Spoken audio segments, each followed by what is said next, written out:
UKLO 1 year masters. No IELTS required up to 5 years visa. High visa success rate.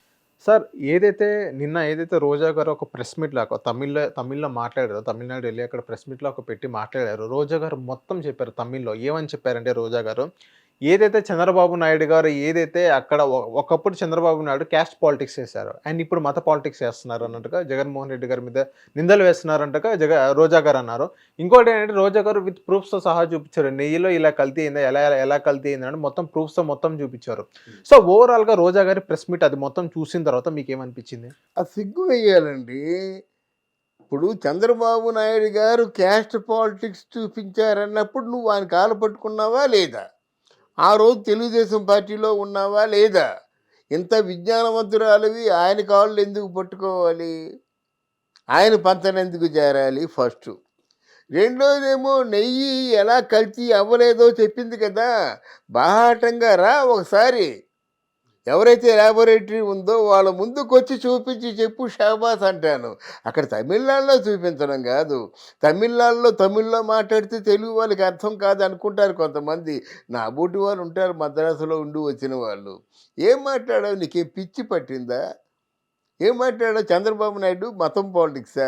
మతం గురించి ఆయనకి ఆలోచన ఉందా? అసలు ఆయనకి ఎంత మేనయే ఉంది. ఎప్పుడు ప్రజల మధ్యకి వెళ్ళాలి, ప్రజల్లో ఏదో మీటింగ్ చెప్పాలి, లేకపోతే నిద్ర పడడానికి.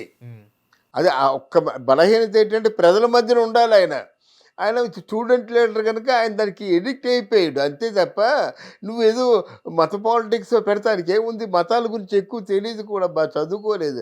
అది ఎంఏ పాలిటిక్స్ చదివాడు తప్ప మళ్ళా వేదాంతాలు, ఆధ్యాత్మిక గ్రంథాలు చదువుకునే టైం కూడా లేదు. అయితే దాన్ని పట్టుకొని నువ్వు చంద్రబాబు నాయుడిని తమిళ రాష్ట్రంలో నువ్వు బదనాం చేద్దాం అనుకుంటే, చంద్రబాబు నాయుడు రజనీకాంత్ ఫ్రెండ్. నిన్ను మాట్లాడనిస్తారా? అదే చేశారు అక్కడ. తప్పు. ఒక ప్రాంతంలో ఒకలాగా మాట్లాడకూడదు. రోజా నీ సిగ్గుందా చెప్తున్నాను నేను. ఎంతమంది ఆడవాళ్ళు మానభంగానికి గురైపోయారు, ఎంతమంది అమరావతిలో ఆడవాళ్ళని వ్యభిచారులుగా అరెస్ట్ చేశారు. మొగుడు పిల్లలు పడుకున్నా వ్యభిచారులేనా? గజంలోకి వెళ్ళిపోయి కొంచెం గంజాయి 4 రెబ్బలు పడేసి మీరు గంజాయి స్మగ్లింగ్ అంటారా? గంజాయి స్మగ్లింగ్ చేసిన వాళ్ళు మీరు, లిక్కర్ స్మగ్లింగ్ చేసిన వాళ్ళు మీరు చేసిన పనినేమో ఇతరుల మీద తోసేసి ఈరోజు ఇలా మాట్లాడతారా? తప్పు కదా రోజా, నువ్వు చేసిన దానికి అనుభవిస్తున్నావు. ఇప్పుడు ఏదో కొన్నాళ్ళు ఎట్లీ పారిపోయి పొట్టిగా ఉండి వేసుకొని తిరిగా, బాగానే ఉంది, నీ ఇష్టం, ఏం చేసినా నీ ఇష్టం. కానీ నీ వ్యక్తిత్వం, నీ తాలూకు అదేదో విజ్ఞత, దాన్ని నీకే వదిలేస్తున్నావు. కానీ ఈ పార్టీ మీదే సజావుగా వాళ్ళు మ్యాండేట్ తీసుకున్నారు, పరిపాలన చేద్దాం అనుకుంటున్నారు. మీరు అస్తవ్యస్తంగా ఆంధ్రప్రదేశ్ని ముంచేసి వెళ్ళిపోయిన తర్వాత దానికి ఏదో బయటపడదాం అనుకున్నట్టయితే ఈలోగా వాదనలు వచ్చాయి. ఈలోగా అంటే మీరు ఒకటి తర్వాత ఒకటి ఎలా పాలిటిక్స్ ఇలాగా డైవర్సిఫైడ్ పాలిటిక్స్ అంటే నీది, వాళ్ళది కాదు. వాళ్ళు పూర్తిగా కాళ్ళ కింద కుంపటి ఉంది. వాళ్ళు కుంపటిలోంచి బయటికి రావాలి, ప్రజలను ఆదుకోవాలి, పరిశ్రమలు తీసుకురావాలి. ఆంధ్రదేశం పూర్తిగా నిర్వీర్యం అయిపోయింది. మీరు చెప్పినట్టుగా శ్మశానం లాగా ఉంది. దాని ఊబిలోంచి బయటపడుతుంటే మీరు ఈ విధంగా మాట్లాడడం ఎంతవరకు న్యాయం? ఇంకోటి, ఇదే రోజా గారు ఏదైతే చంద్రబాబు నాయుడు గారికి భక్తి అనేది లేదు దేవుడి పట్ల ఉన్నట్టు అన్నారు. ఇంకోటి పవన్ కళ్యాణ్ గారు ప్రస్తావన తీసుకొచ్చారు. ఇదే పవన్ కళ్యాణ్ గారికి వాళ్ళ వైఫ్ క్రిస్టియన్, వాళ్ళ పిల్లలు బాప్టిజం అన్నట్టు తీసుకున్నారు. ఈవెన్ పవన్ కళ్యాణ్ గారు కూడా ఇలా ఇదే తీసుకున్నారు అన్నట్టుగా రోజా గారు అన్నారు. సో ఇప్పుడు దీన్ని ఏం చూస్తారు? రోజా గారు కూడా మత పాలిటిక్స్ చేస్తున్నారు మీరు భావిస్తున్నారు? అది కాదండి, ఆవిడకి ఏం తెలియదని బాబు. నువ్వు ఈరోజు టుడే ఈ టైంకి నువ్వు మీనాక్షి టెంపుల్లో పూజలు చేస్తున్నావు. అమ్మా, మీనాక్షి టెంపుల్లో పూజలు చేసిన దానివి నువ్వు ఇన్ని అక్రమాలు ఎందుకు చేస్తావమ్మా? ఇంతమంది స్థలాలను ఎందుకు దోచుకుంటావమ్మా? ఇంతమంది నెత్తురు ఎందుకు తాగుతావమ్మా? 170 లక్షల రూపాయలు లంచం ఇచ్చారంటే అది నెత్తిరే కదా, జీవితాంతం సంపాదించినటువంటి. ఇంకోటి రోజా గారు ఏమన్నారంటే, సో చంద్రబాబు నాయుడు గారు, పవన్ కళ్యాణ్ గారు వీళ్ళిద్దరు సనాతన ధర్మం గురించి మాట్లాడుతున్నట్లయితే హాస్యాస్పదంగా ఉందని రోజా గారు అన్నారు. అది ఈవిడ తెలుసు, సనాతన ధర్మం ఏదో తెలుసు గనకనే ఆ విధంగా ఆవిడ చేసినటువంటి పాపాలు అన్ని కావు. ఒకసారి ఎవరో పెద్దలు చెప్పారు కదా, నీ పాపాలు నీ దగ్గరే ఉంచు, నీ పాపాలు నిన్నే ముంచేస్తాయి. సనాతన ధర్మం గురించి నేనే చెప్పాను కదా, చంద్రబాబు నాయుడు తెలియపోవచ్చు కానీ పవన్ కళ్యాణ్ దాన్ని పూర్తిగా అవపోసన పట్టాడు. అర్థమైందా? తర్వాత పవన్ కళ్యాణ్ భార్య గురించి మాట్లాడే అర్హత ఆవిడకి లేదండి. నీకు వీలు దొరికితే క్లబ్బులకి వెళ్తావు, వీలు దొరికితే పబ్బులకి వెళ్తావు. రష్యా నుంచి వచ్చిన కట్టు బొట్టు అన్నీ కూడా హైందవ సాంప్రదాయాన్ని పూర్తిగా మారిపోయిందా మనిషి.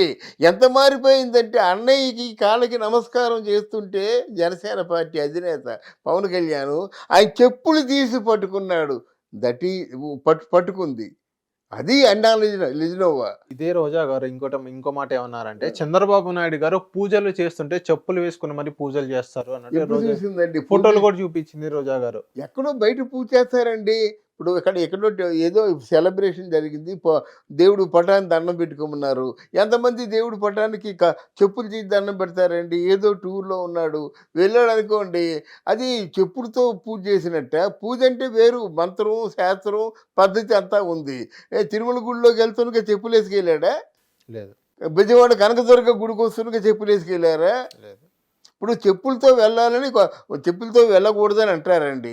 కొంతమంది ముఖ్యమైన సెలబ్రిటీస్ వస్తారు. మోదీ గారు వచ్చారండి సెలబ్రేషన్కి, దండం బాబు అక్కడ చెప్పులు వదిలేసి రండి మీరు అనగలరా? ఒక ముఖ్యమంత్రి వస్తే అడగలరా? మీ జగన్మోహన్ రెడ్డి చెప్పులు వేసుకుని వెళ్ళలేదా? మీ జగన్మోహన్ రెడ్డికి సంప్రదాయాలు తెలుసా? దండం పెట్టడం తెలుసా? ప్రభు ప్రార్థన తప్ప దేవతలను స్మరించడం తెలుసా? ఎందుకు నువ్వు మాట్లాడతావు? సొల్లు వాగుడు వాగుతావు నువ్వు వచ్చిన చికాకు. నిన్నెవరోసారి కొట్టేస్తారు. ఆడవాళ్ళందరూ తిరగబడుతున్నారు, నువ్వు ఆంధ్రాలో తిరగలేవు. ఇట్లాంటి అబద్ధ మోసపూరితమైన మాటలు మాట్లాడతావేంటి? పవన్ కళ్యాణ్ భార్యకి నీకు నువ్వు లెక్క. ఆవిడ ఒక భర్తను నమ్ముకుంది, ఆ భర్తతోనే కాపురం చేస్తుంది. ఆ భర్త ఒళ్ళో చచ్చిపోద్ది. నువ్వు ఎలాంటి దానవో నీకు తెలుసు, అందరికీ తెలుసు. నేను ప్రత్యేకించి చెప్పవలసిన అవసరం లేదు. కానీ తప్పది. హిందూ సాంప్రదాయాన్ని మన్నించి కట్టు బొట్టు అన్నీ కూడా భర్త పాదాలు నమస్కారం పెట్టుకొని బొట్టు పెట్టుకొని సర్వస్వం త్యాగం చేసేసింది ఆవిడ. ఆడికెళ్ళి డిక్లరేషన్ రాయడం కాదు, she herself declared my entire life is yours. అర్థం ఏంటంటే ఆయన దేన్ని గౌరవిస్తే నేను దాన్ని గౌరవిస్తాను. ఆయన ఏం చేస్తే దాంట్లో భాగం పంచుకుంటాను. అది ఆ మాత్రం కూడా తెలియకుండా మాట్లాడుతున్నట్టు రోజా, నిన్నేమనుకోవాలి నువ్వు? ఎప్పుడు బురద జల్లడమేనా? ఆ బురద అంతా ఎక్కువైపోయి ఊబైపోతుంది, దానిలో మునిగిపోతున్నారు. మిమ్మల్ని ఎవరు పైకి లాగలేరు, అది గుర్తించు. లాస్ట్ ఇంకోటి ఏమన్నారు రోజా గారు, చంద్రబాబు నాయుడు గారు డర్టీ పాలిటిక్స్ చేస్తున్నారు అన్నట్టు అన్నారు. అవునండి, డర్టీ పాలిటిక్స్ ఏదో ప్రజలు చెప్తారండి, మీరు చెప్పడం ఏంటి? వాళ్ళు కూడా ప్రజల్లో ఒక మెంబరే కదా. ఎలాగవుద్ది? మీరు అలా కాదు, మీరు రాజకీయ నాయకులు ప్రత్యర్థులు, మీరు డర్టీ పాలిటిక్స్ అంటే ఎలాగవుద్ది? ఇదే రోజా గారు ఇంకోటి ఏంటంటే, చంద్రబాబు నాయుడు గారికి భయం భక్తి దేవుడి పట్ల ఎలాంటి లేదు, అలాంటి ఉంటే ఇలాంటి నీచమైన రాజకీయాలు చేయరు, మతం మీద రాజకీయాలు చేయరు, ఏదైతే షూస్ వేసుకొని మరి పూజల్లో పాల్పడరు రోజా గారు చెప్పారు. మొత్తం స్టేట్మెంట్లో అదే ఉంది, విత్ ప్రూఫ్స్తో కానీ ఇంకోటి కానీ చాలా చూపించారు. ఆవిడ ఎన్ని అబద్ధాలు చెప్పాలో అన్ని అబద్ధాలు చెప్తుంది. అర్థమైందా? ఇంకా డీప్కి వెళ్తే మొత్తం కడుపు చింపుకుంటే కాళ్ళ మీద పడుతుంది. అర్థమైందా? మనం కడుపు చింపకంటే మాట్లాడితే మంచిది. అసలు నువ్వేమిటి అని వ్యాసరచన పోటీ రాయమంటే 500 పేజీలు చాలు. వాట్ ఈజ్ రోజా అని వ్యాసరచన పోటీ పెడితే 500 పేజీలు చాలు. ఆ సమాధానం చాలు. Thank you sir. ఏమీ లేకుండా నువ్వు ఆయన దగ్గర ఎందుకున్నావు? అంతకాలం ఊడికం చేశావు నువ్వు. ఏదో ఉంటుంది కదా. అందువల్ల ఆ రోజు ఎలా దేవుడు అయిపోయాడు, ఈ రోజు ఎలాగా ఏదో అయిపోయాడు, అది నీ తాలూకు భ్రమ. నువ్వు కేవలం నువ్వు ఇచ్చిన డబ్బులకి న్యాయం చేసే అంటే జగన్మోహన్ రెడ్డి గారికి న్యాయం చేసే పద్ధతుల్లో నువ్వు మాట్లాడుతున్నావు. కానీ తప్పమ్మా, అది అలా మాట్లాడడం తప్పు. దేవుడు చూస్తున్నాడు. ఆయన లేకపోతే మీ హైదరాబాద్ ఈరోజు ఉండేదా?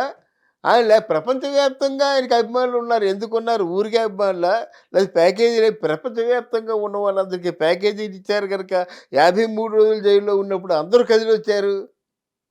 నోరు మూసుకొని ప్రపంచాన్ని అర్థం చేసుకోవడం నేర్చుకోండి. Thank you sir.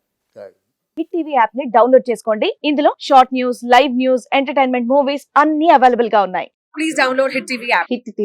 Hit TV యాప్ని ఫ్రీగా డౌన్లోడ్ చేసుకోండి.